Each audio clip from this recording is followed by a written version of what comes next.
Mortal Kombat the 1995 film is, and always will be, the best live-action adaptation of the popular video game franchise. This is not just a movie, but a nostalgic title fueled with so much memories of my childhood that I can't help but to get really emotional whenever I think about it.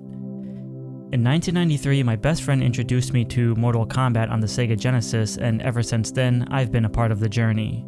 It was quite a visual, to be honest. The story, the soundtrack, the simple yet limited roster that was digitized and way ahead of its time, and most importantly, you can't forget about the blood during the traumatizing fatalities. It was unlike anything I've ever seen in a video game and instantly became a fan. It wasn't until the time when the second Mortal Kombat game was released in 1994 for the Sega Genesis, where I really started to love the franchise. And then in 1995, the film debuted on the big screen, and holy shit, this changed my life forever. In the golden summer of the 90s, I vividly remember going to my best friend's house, sleeping over for the week or weekend, since he lived about 35 to 40 minutes away, and renting this movie from Blockbuster, which was an adventure of its own. No matter how many times we've watched this film, there was nothing like racing towards the martial arts section, and seeing the iconic Mortal Kombat VHS on the shelf with its signature dragon logo on the cover, carved in stone. It was cryptic, it was dark, it was enticing. We'd stand there with our eyes wide open, staring at the vibrant red text contrasting against the black background, boldly stating that nothing in this world has prepared you for this. And that couldn't be any more true, because this movie is amazing. Just that excitement alone by reading the back and gazing at its screenshots always felt like it was the first time discovering it. We instantly knew our night was going to be action-packed. I mean, even the car ride home was always one of the best parts. The sun was just high enough to balance out the warm dusk still air, with the hues of the yellow streetlights beaming through the windows. And with the sound of crickets and the glow of fireflies outside, we talk about our favorite scenes and hype up the characters as if we were the creators ourselves. It was the perfect build-up, leading up to the moment of pure adrenaline before popping this sucker into the VCR. The moment we heard the infamous Mortal Kombat scream during the intro, our minds were instantly focused with the rest of the world behind us, like nothing else mattered. The movie focuses on three main characters from Earthrealm named Liu Kang, who's a Shaolin monk, Sonya Blade, a special forces agent in the military, and Johnny Cage, a movie star, all aided by Raiden, the god of thunder, and a useful ally named Princess Kitana from Edenia. They each contain personal fears, vendettas, or trials and tribulations, like Liu Kang feeling guilty by blaming himself for the death of his brother Chan when he should have been there for him. Sonya Blade seeking vengeance on a mercenary named Kano, who's from a clan called the Black Dragon, who murdered her partner, with the side story that she's afraid to seek for help. And then there's Johnny Cage, who's trying to prove his worth by rebuilding his reputation and status as a failed movie star, since his ratings were declining, calling him a fake martial artist. So, in the grand scheme of things, all three are invited to participate in the Mortal Kombat tournament, which has been corrupted by the evil sorcerer Shang Tsung. The current champion named Prince Goro, a four-armed dragon warrior, has won 9 consecutive victories out of 10, which means they have one last chance to protect Earthrealm before Outworld begins their invasion by the fierce Emperor Shao Kahn. And seeing how this is a tournament of life and death that is only held every 50 years, the fate of the world is in the hands of our heroes. I love how Mortal Kombat isn't just a typical video game movie, but a martial arts movie that involves a tournament, elder gods, a sorcerer, mystical elements, ninjas, and different realms, all while being complemented by techno music and strobe lights. Most importantly, I absolutely love being fascinated by the costumes of the ninjas, such as Reptile, Sub-Zero, and Scorpion, and the usage of animatronics for Goro, which perfectly describes the creativity, magic, and imagination of the late 80s and early 90s. The settings and backdrops also played a huge role, almost like it's a character of its own, which involved practical effects, vivid imagery, props, and majestic scenery.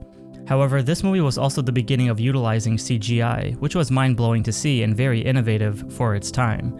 Once the movie starts, it's nothing but pure action with great choreography and fast-paced fighting. Whenever a character got hit, you felt it in your bones with a chill down your spine, and as a huge fan of martial arts, watching every scene back-to-back was always a thrill.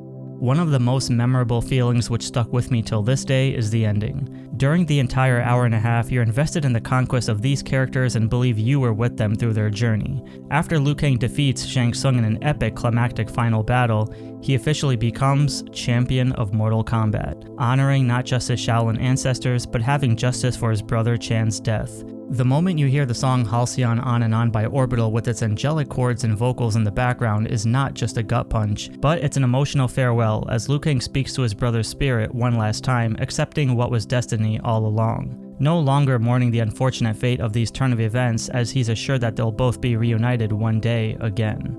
You can't help but to understand just how high the stakes were and how powerful the victory was. It's enough to make anyone have tears. And before you know it, you're smiling and nodding your head in respect. So when Liu Kang turns around to his noble allies while standing on top of the ledge as they're looking up at him in admiration, Liu Kang then says, "Let's go home," forever being one of the greatest iconic lines for me in movie history. When I saw this movie in theaters for the first time, I remember just how deeply it affected me, embracing how peaceful the 90s were. Walking out of that theater when the sun was setting on that last few days of summer vacation in August of 1995, knowing that the world had been saved, the good guys had won, and life was innocent enough to know that everything was going to be okay. Immediately after, while the movie was still fresh and high on our minds, my best friend and I would head to the basement, turn on the strobe lights, put on the hypnotizing soundtrack, and pretend to be our favorite characters while kicking each other's asses until one of us would eventually get hurt or bleed. Man, those sleepovers were some of the best times of my life. We would play Mortal Kombat games till sunrise, draw our own Mortal Kombat comics, create our own characters, and sometimes, if we were really excited, we'd watch the movie again the same night or the next night after because it's that damn good. Fast forwarding to some years later, the movie eventually became a piece of history and a relic in our personal lives that reminded us of our brotherhood and all the memories attached to them because as we grew older, life started to change and no matter what obstacles came between us, we remained close as ever, even till this day. Unfortunately, when we were teenagers, my best friend's father had passed away, and he was like a second father to me. The painful loss of my best friend losing his dad left a heavy impact on not just him, but the connection we had built together through the love of Mortal Kombat and this movie. Through the years following after, we each observed Mortal Kombat individually on our own path, but it was never the same. His family ended up moving out of that house where I learned about Mortal Kombat for the first time. And all those blockbuster trips with his father was gone, but never forgotten. Because when we returned all those years later, that blockbuster had closed down permanently and the building remained vacant. As we began to shift into adulthood, in 2024 we drove by his old place for one last time. It was here where we both grew up together since we were kids, and with the sudden news that my best friend was officially moving to another state, we had to pay homage to where it all began. So we held on to all those memories, all those years of late night conversations about Mortal Kombat, discovering new Mortal Kombat websites that dived into the lore, listening to the soundtrack, reading the comics, and watching behind the scenes content that inspired us to be future video game designers. Preparing for the next chapter, not necessarily letting go, but ready to move on to what lays ahead. As of making this video, it wasn't until a little over a month ago in July of 2026, my best friend was moving yet once again, except this time across the country, from the East Coast to the West Coast, and honestly, I didn't know when I'd ever see him again. So we did a cross-country road trip as I helped him move, which was one of the best life-changing experiences anyone can ask for. And when we got to the Salt Flats in Utah, he did something that felt like the good old days, because we both saw something that looked familiar and felt like home. It was the scenic views of the mountains and sunsets that reminded us of the 90s and the islands of Mortal Kombat.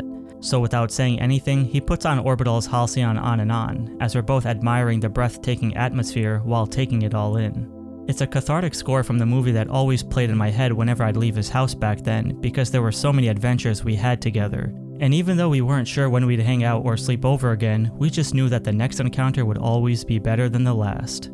Till this day, whenever I hear those first few notes, seconds into the song, I'm immediately reminded of everything we've been through. And for those solid 9 minutes of the song, that silence while the track played was heartfelt and sentimental. After, we talked about Mortal Kombat like time had stood still, and we were kids once again. It felt wonderful, as well as bittersweet.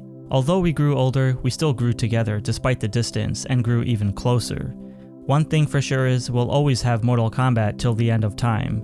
Now that I've returned home and created this VHS corner, every time I look at the art of this Mortal Kombat VHS, I'm flooded with my childhood 90s summer memories, those sleepovers with my best friend, and most importantly, those trips to Blockbuster with his dad.